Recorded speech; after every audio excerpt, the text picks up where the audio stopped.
અંકિતાએ ગુસ્સે થઈ અને તેની દેરાણી સ્વાતિને ફોન કરીને કહ્યું, શું વાત છે સ્વાતિ? મેં સવારે જ દિયરને ફોન કરીને કહ્યું હતું ને કે 1 કલાકમાં મમ્મીને લેવા આવી જાય. આખો દિવસ વીતી ગયો છે અને લગભગ સાંજ થઈ ગઈ છે, પણ દિયર હજી સુધી કેમ નથી આવ્યા? તમે આવું કેમ કરો છો? ગયા મહિને જ્યારે મમ્મીને મારી પાસે આવવાનું હતું ત્યારે મેં એમને સવારે 6 વાગ્યે મારી પાસે લાવવા મોકલી દીધા હતા. અરે બહેન, તમે કેમ ગુસ્સે થાવ છો? તેઓ મમ્મીને લેવા આવી જ રહ્યા હતા, પણ તેમની ઓફિસમાં એક મહત્વપૂર્ણ મીટિંગ હતી, તેથી તે ત્યાં રોકાઈ ગયા. તેઓ કાલે સવારે અથવા દિવસ દરમિયાન મમ્મીને લઈ જશે. તમે આટલી ચિંતા કેમ કરી રહ્યા છો? દિયરની મીટિંગ હવે પૂરી થઈ ગઈ હશે. એમને કહો કે મમ્મીને લેવા આવી જાય. અને આપણે કંઈ અલગ અલગ શહેરોમાં રહેતા નથી, આપણે બંને એક જ શહેરમાં રહીએ છીએ. આવવા જવામાં કેટલો સમય લાગે છે? હું 1 દિવસથી વધુ મારી સાથે મમ્મીને રાખી શકું નહીં. જ્યારે 4 ભાઈઓએ સાથે મળીને નક્કી કર્યું હતું કે આપણે મમ્મીને 1 મહિના માટે આપણી સાથે રાખીશું, તો પછી હું તેમને 1 દિવસ વધુ શા માટે મારી સાથે રાખીશ? આટલું કહીને અંકિતા ફોન કાપી નાખે છે. દરવાજાની બહાર બેઠેલા આશાજી વહુની વાત સાંભળીને બહુ દુઃખી થાય છે કે તેમના દીકરાઓ અને વહુઓએ તેમને 1 મહિના માટે કેવી રીતે વહેંચી દીધા છે.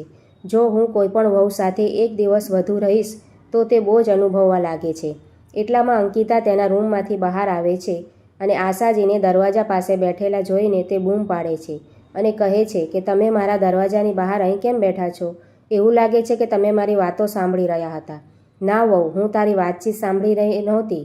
હું તો તારી પાસે કોઈ કામ માટે આવી હતી. તું ફોન પર વાત કરી રહી હતી, તેથી હું અહીં બેસીને તારી આવવાની રાહ જોતી હતી. એવી શું મુસીબત આવી હતી કે તમે સ્ટોર રૂમમાં બેસીને મારી રાહ જોઈ શકતા ન હતા? હવે કહો કે તમે કયા કામ માટે આવ્યા છો?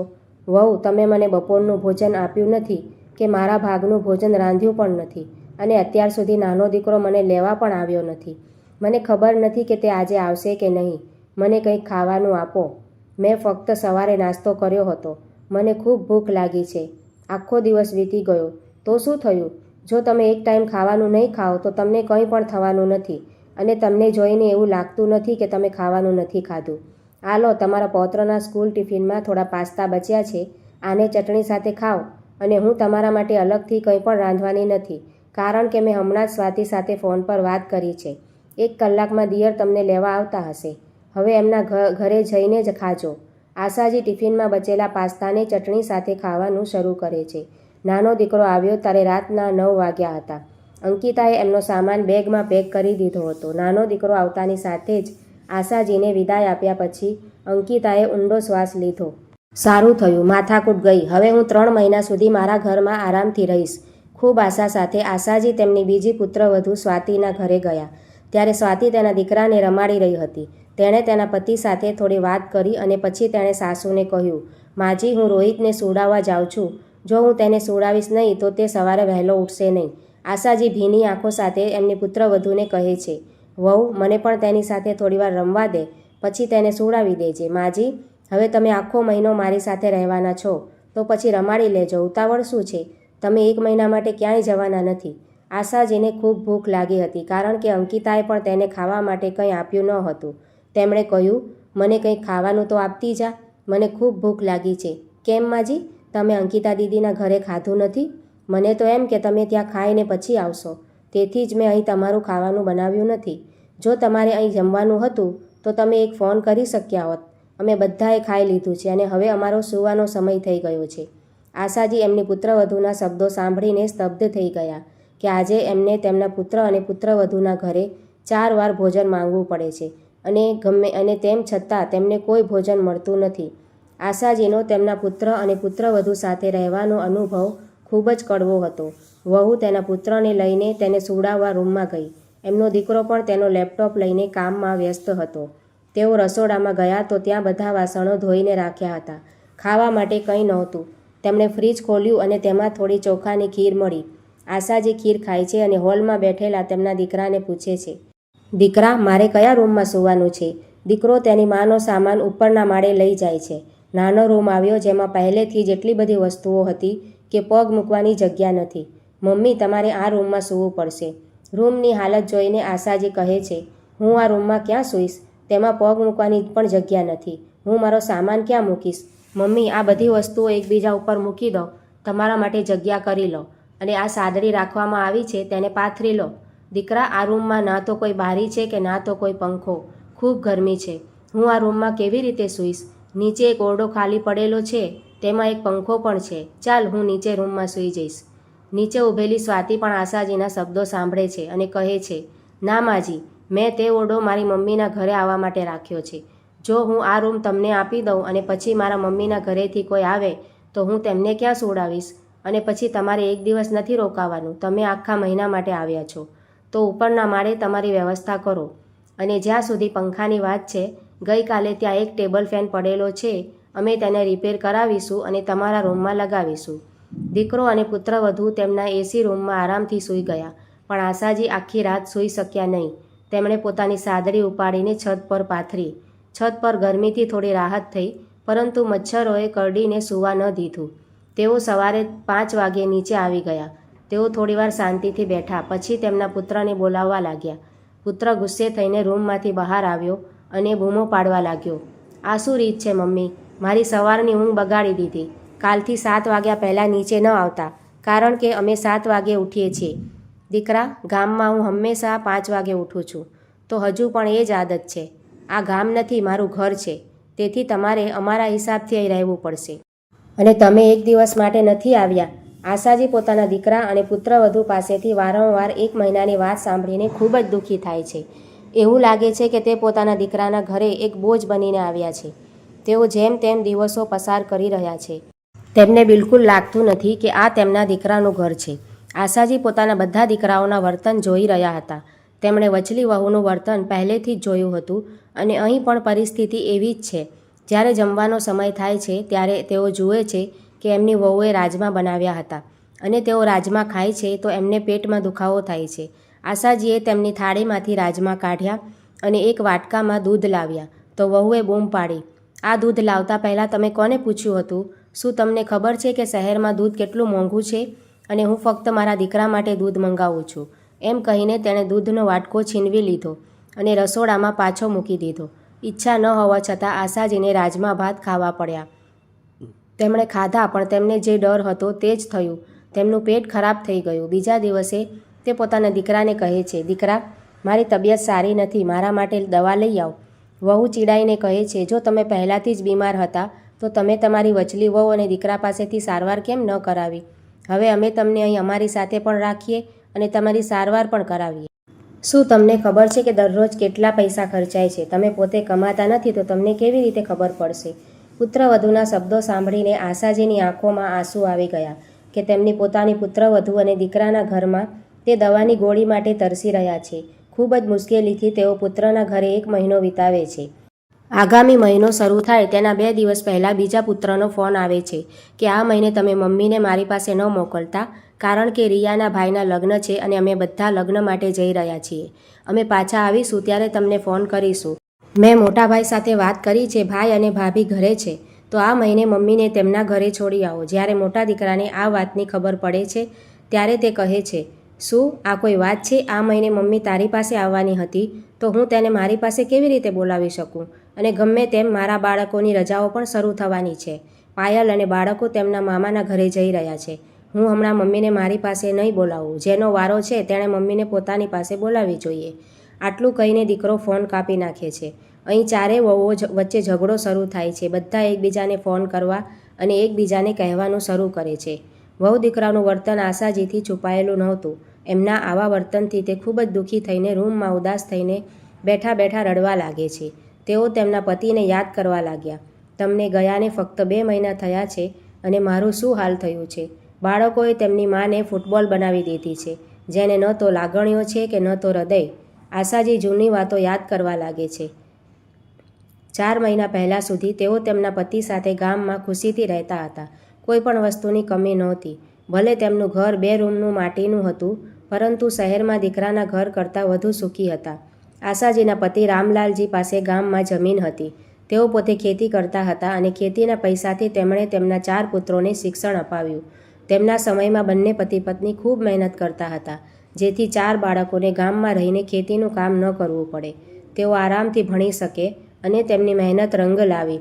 2 પુત્રો એન્જિનિયર બન્યા, 1 પુત્ર મેનેજર હતો અને 1 પુત્ર સરકારી શિક્ષક હતો. 4 પુત્રોને સારી નોકરી મળી. રામલાલ અને આશાજી ખૂબ ખુશ હતા. તેમણે તેમના ચારેય પુત્રોના લગ્ન પણ ખૂબ જ ધામધૂમથી કરાવ્યા. લગ્નના થોડા દિવસો પછી તેઓ તેમની પત્નીઓ સાથે શહેરમાં ગયા અને બંને પતિ પત્ની ગામમાં જ રહ્યા. એકવાર રામલાલજીએ આશાજીને કહ્યું, હવે આપણે આપણા દીકરા અને વહુ સાથે શહેરમાં આરામથી રહીશું. તો આશાજીએ ના પાડી દીધી અને કહ્યું કે આપણે અત્યારે આપણા દીકરા અને વહુ પાસે જઈને શું કરીશું? તેમને આરામથી રહેવા દો. જ્યાં સુધી આપણા હાથ પગ કામ કરતા રહેશે ત્યાં સુધી આપણે બંને ગામમાં રહીશું. દીકરાઓ અને વહુઓને કેમ તકલીફ આપો છો? હું વિચારી રહી છું કે આપણું ઘર કાચું છે, આપણે 1 કે 2 રૂમ પાકા બનાવી લેવા જોઈએ. પછી આપણે પાકા ઘરમાં આરામથી રહીશું. પરંતુ ભાગ્યમાં કંઈક બીજું જ હતું. એક રાત્રે રામલાલજી સૂઈ ગયા અને જાગ્યા નહીં. કદાચ તેમને હૃદયરોગનો હુમલો આવ્યો અને તેમણે આશાજીને આ દુનિયામાં એકલા છોડી દીધા. રામલાલજીના ગયા પછી તેમના 4 પુત્રો અને પુત્રવધુઓ થોડા દિવસો માટે ગામમાં આવે છે. 13મા દિવસની ધાર્મિક વિધિ પછી ચારેય પુત્રો આંગણામાં બેસે છે અને ચર્ચા કરે છે કે ગામમાં તેમના પિતાની બધી જમીન વેચી દેવી જોઈએ, કારણ કે આપણે ગામમાં ખેતી કરવાના નથી. ચારેય પુત્રવધુઓ પણ આ માટે સંમત થાય છે. હવે વાત આશાજી પાસે આવે છે કે આપણે ગામમાં ઘર અને ખેતર વેચીશું, પછી મમ્મી કોની સાથે રહેશે? આશાજી શાંતિથી તેમના દીકરા અને પુત્રવધુની વાતચીત સાંભળી રહ્યા છે. દીકરો અને પુત્રવધુ કહી રહ્યા હતા કે આપણે મમ્મીને 1 મહિના માટે આપણી સાથે રાખીશું. આપણે 4 જણા છીએ તો બધાનો વારો 3 મહિના પછી જ આવશે. બધા આ વાત પર સંમત થયા.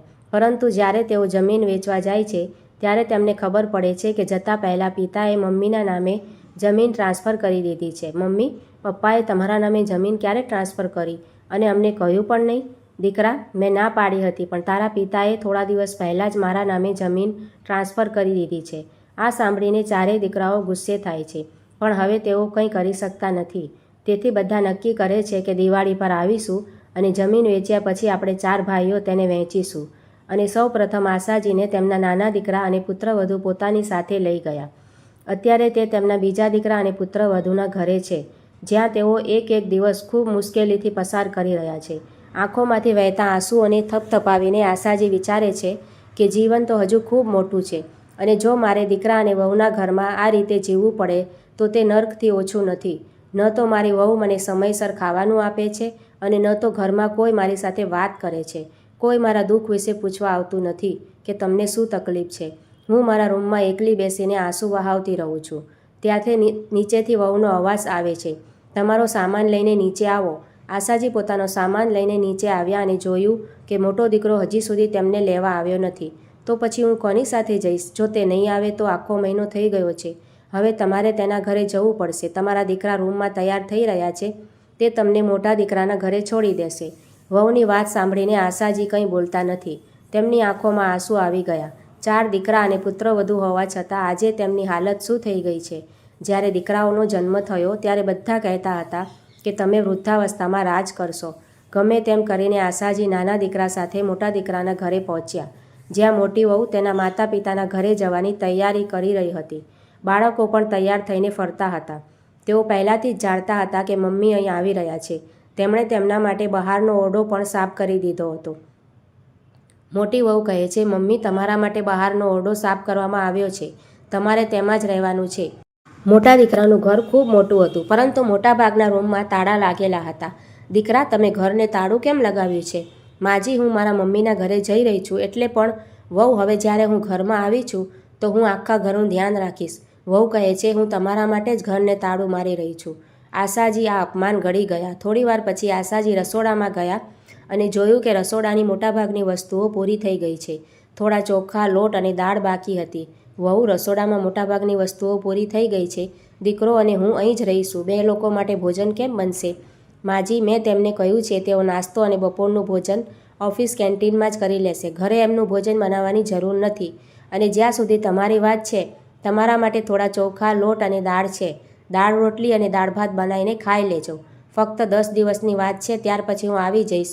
આટલું કહીને તે પોતાનો બેગ ઉપાડીને માના ઘરે જવા નીકળી ગઈ. આશાજી વિચારવા લાગે છે કે જ્યારે મારા દીકરાઓ જન્મ્યા હતા ત્યારે મને કેટલો ગર્વ હતો કે મારા 4 દીકરા છે જે મારી ખૂબ સંભાળ રાખશે. તેઓ મને કોઈપણ વસ્તુની કમી નહીં થવા દે. પરંતુ 4 દીકરાઓ થયા પછી પણ એક માતા તેના માટે બોજ બની રહી છે. હવે બસ, હું આ બધું સહન નહીં કરું. હું બધાના વર્તનને સમજી ગઈ છું. હવે હું દીકરાઓ અને વહુઓનું અપમાન સહન નહીં કરું. આશાજી એક નિર્ણય લે છે. મોટા દીકરા અને વહુ સાથે 1 મહિનો ખૂબ જ મુશ્કેલીથી પસાર થાય છે અને મહિનાના અંતે જ્યારે તેઓ કહે છે, મમ્મી તમારે આજે તૈયાર રહેવું પડશે, 1 મહિનો થઈ ગયો છે, હવે તમારે બીજા દીકરાના ઘરે જવું પડશે. ના દીકરા, હું તેના ઘરે નહીં જાઉં. કેમ? તમે કેમ નહીં જાઓ? દીકરા, મને લાગે છે કે ગામનું ઘર ઘણા સમયથી ખાલી પડ્યું છે. દિવાળીનો સમય પણ છે. ઘર અને આંગણામાં ઘણું ઘાસ ઉગી ગયું હશે. હું જઈને ઘર સાફ કરીશ. પછી આવતા મહિને દિવાળી પર તમારે પણ આવવું પડશે, જેથી ઘર સાફ રહે તો રહેવાનું સરળ બનશે. બધા સંમત થાય છે કે મમ્મીને રાખવાની હવે જરૂર નથી. એ સારું છે, તે ગામમાં જઈને રહેશે. ગામમાં પોતાના કાચા ઘરમાં જઈને આશાજીએ રાહતનો શ્વાસ લીધો અને સમજ્યું કે આ જ તેમનું સાચું ઘર છે. આ 1 મહિનામાં આશાજી એક મોટો નિર્ણય લે છે. તેઓ ગામમાં 5 વીઘા જમીન વેચે છે, જે તેમના પતિએ તેમના નામે કરી હતી, અને તે પૈસાથી તેઓ પોતાના માટે 2 પાક્કા રૂમ બનાવે છે. આશાજીએ એવું ઘર બનાવ્યું હતું કે તે તેમના માટે પૂરતું હતું અને પુત્રોના ઘર કરતાં વધુ સારું હતું. આ બધા કામમાં ક્યારે આખો મહિનો પસાર થઈ ગયો એ આશાજીને ખબર પણ ન પડી. દિવાળીના 4 દિવસ પહેલાં દીકરાઓનો ફોન આવ્યો કે અમે 4 ભાઈઓ ગામ આવી રહ્યા છીએ. અમારા રહેવાની વ્યવસ્થા કરી રાખજો, કારણ કે તમે જાણો છો કે બાળકોને ગામમાં એડજસ્ટ થવું કેટલું મુશ્કેલ છે. દિવાળી પર બધાને રજાઓ હોય છે, તેથી અમે 1 અઠવાડિયાની રજા લઈને ગામમાં આવી રહ્યા છીએ.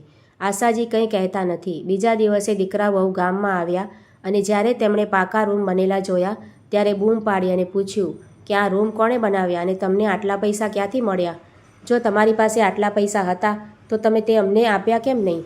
ગામમાં નક્કામાં પૈસા ખર્ચવાની શું જરૂર હતી? આશાજી કડક અવાજે કહે છે, મેં 5 વીઘા જમીન વેચી દીધી અને તે પૈસાથી મેં મારા માટે એક ઘર બનાવ્યું અને તેમાં બધી સુખ સુવિધાઓ કરાવી. જુઓ, મારા ઘરમાં એસીથી લઈને ટીવી સુધી બધું છે, કોઈ કમી નથી. શું મમ્મી, તમે જમીન વેચી દીધી? તમે જમીન વેચવાની હિંમત કેવી રીતે કરી? કેમ દીકરા? જમીન મારા નામે હતી અને મને પાક્કા ઓરડાઓની જરૂર હતી. હું હવે તે કાચા રૂમમાં રહી શકતી નથી, કારણ કે વરસાદની ઋતુમાં તેમાં પાણી ભરાઈ જાય છે. એટલા માટે મેં મારી જમીન વેચી દીધી અને મારા માટે આ નાનું ઘર બનાવ્યું. તમને આમાં શા માટે તકલીફ છે? મેં તમારા લોકો પાસેથી પૈસા લીધા નથી. મમ્મી, તમે આ બરાબર નથી કર્યું. 4 પુત્રો આશાજી પર ગુસ્સે થવા લાગે છે. આશાજી તેમને સ્પષ્ટ શબ્દોમાં કહે છે, તમારા પિતાએ જમીન મારા નામે કરી હતી. જમીન મારી છે, મેં તે વેચી દીધી. તમે લોકો આમાં કંઈ કરી શકતા નથી.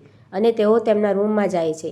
દીકરાઓ પોતાનો સામાન રૂમમાં રાખવાનું શરૂ કરે છે અને કહે છે કે મમ્મી, બીજો ઓરડો કેમ બંધ છે? આ પણ ખોલો. આશાજી કહે છે કે આ ઘર તમારા માટે નથી. સામે કાચા ઓરડાઓ છે, જાઓ અને તેમાં રહો. કેમ મમ્મી, તમે પાકા રૂમમાં રહેશો અને અમે કાચા ઓરડામાં જઈને રહીશું? તમે અમારા વિશે શું વિચારો છો? આશાજી કહે છે, જે તમે બધા મારા વિશે વિચારતા હતા. જ્યારે હું તમારા ઘરે રહેતી હતી ત્યારે તમે મને સૂવા માટે સ્ટોર રૂમ આપ્યો હતો. તમે એસી રૂમમાં સૂતા હતા અને મને ઉપરના માળે સ્ટોર રૂમમાં મચ્છર કરડતા હતા.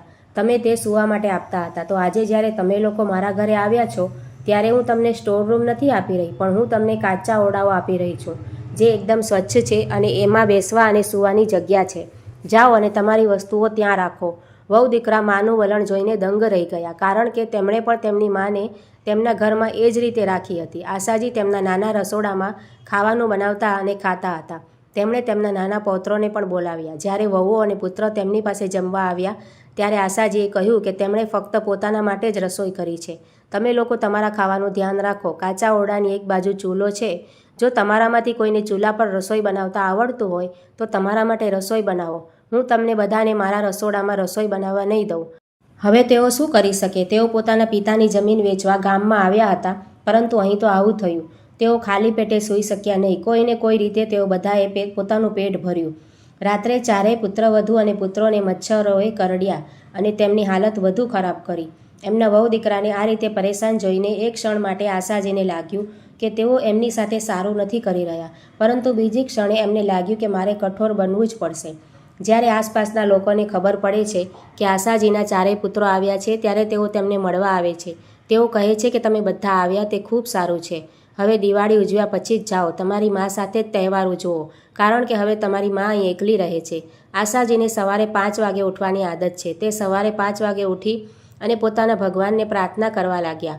પ્રાર્થના કર્યા પછી તેમણે શંખ વગાડ્યો અને બધા જાગી ગયા અને બૂમ પાડતા આંગણામાં આવ્યા. મા, આટલી વહેલી સવારે શંખ કોણ વગાડે છે? આશાજી તેમના પુત્રોને કડક અવાજમાં કહે છે, આ તમારું ઘર નથી, આ મારું ઘર છે.